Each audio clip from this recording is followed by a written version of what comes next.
US President Donald Trump has claimed to have captured Venezuelan President Nicolas Maduro and his wife Celia Flores in an early morning operation on Saturday. Venezuela has declared a state of emergency. The US launched strikes in Venezuela's capital city, Caracas, as well as the states of Miranda, Aragua, and La Guerra.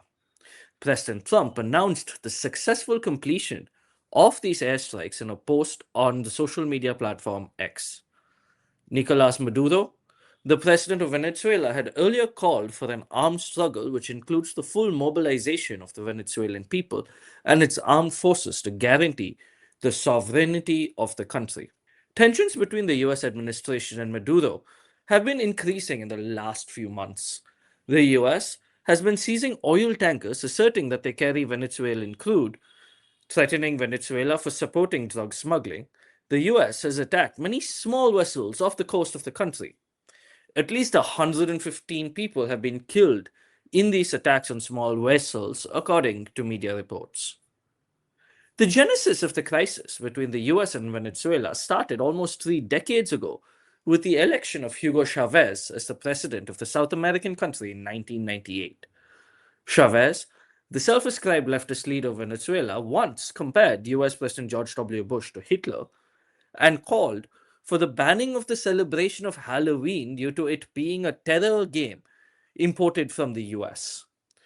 Chavez was part of an era of leaders that were anti American and painted the US policies as neocolonialism and the American bogeyman in global politics. The then president of Venezuela was also a close partner of Cuba, the communist nation that has been a thorn in the side of the US since the 1960s. In 2000, Chavez had signed an agreement to provide Cuba with over 50,000 barrels of oil per day, while Fidel Castro, the then leader of Cuba in 2007, provided Chavez with the necessary tools to remain in power. The death of Chavez in 2013 led to the rise of Maduro, who assumed the presidency and has since won every presidential election, including in 2013, 2018, and the most recently concluded in 2024. However, there have been question marks over the fairness of the last two polls, especially in 2018 and 2024. For Trump, this is not the first time he has attempted to unseat Maduro from power. During Trump's first tenure, the US administration recognized Juan Guaido as the acting president of Venezuela in 2019 and considered Maduro's presidency as illegitimate following the 2018 elections. In 2024, after the elections in Venezuela, the US, led by President Joe Biden, recognized the opposition candidate Edmundo Gonzalez as the president-elect of the country, further flaming the tensions between Washington and Caracas. Trump, since his return to the presidency last year, has taken a number of actions to remove Maduro from power, including amassing a large US military presence in the Caribbean, according to media reports.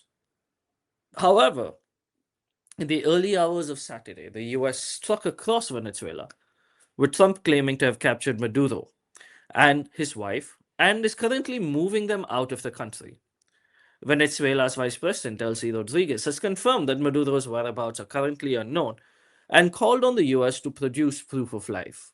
Venezuela has one of the world's largest oil reserves. Chavez's rise to power in 1998 led to the president of Venezuela leveraging the oil reserves to build what many have called or labeled as a petro-socialist state. Chavez's rise coincided with the increase in crude oil prices that led to the Venezuelan administration reducing the extreme poverty rate in the country from 23.4% of the population in 1998 to 8.5% in 2011.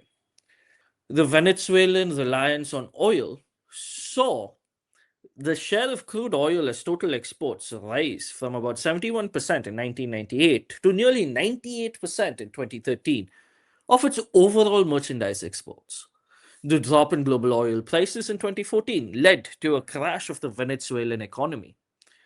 Maduro's attempt to manage the economy following Chavez's death led to the government, for example, printing money, which led to hyperinflation that still persists today.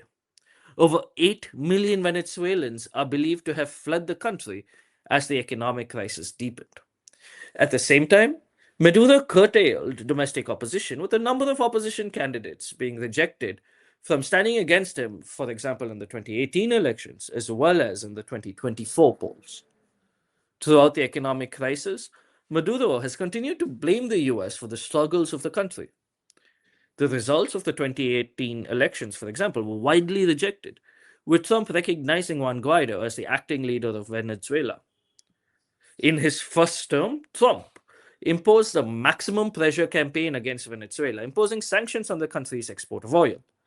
India, for example, had long imported oil from Venezuela, with its imports peaking in 2014-15, roughly leading to about the imports of 22,751 metric tons of crude from the South American nation. However, following the imposition of sanctions, these imports that India had have dwindled to zero, indicating the sort of economic impact the American sanctions have had for Venezuela's oil exports globally. Trump's support for Guaido did not lead to regime change. In 2020, the US indicted Maduro and 14 others with charges of narco terrorism. The charges included participating in a narco terrorism conspiracy, conspiring to import cocaine into the United States, using and carrying machine guns and destructive devices during and in relation to, and possessing machine guns and destructive devices in furtherance of the narco terrorism and cocaine importation conspiracies, and conspiring to use and carry machine guns and destructive devices during and in relation to, and to possess machine guns and destructive devices in the furtherance of these conspiracies. These four charges were laid out by the US Department of Justice in a statement in 2020. Under President Biden, the US offered sanctions relief to Venezuela in exchange for a free election in 2024.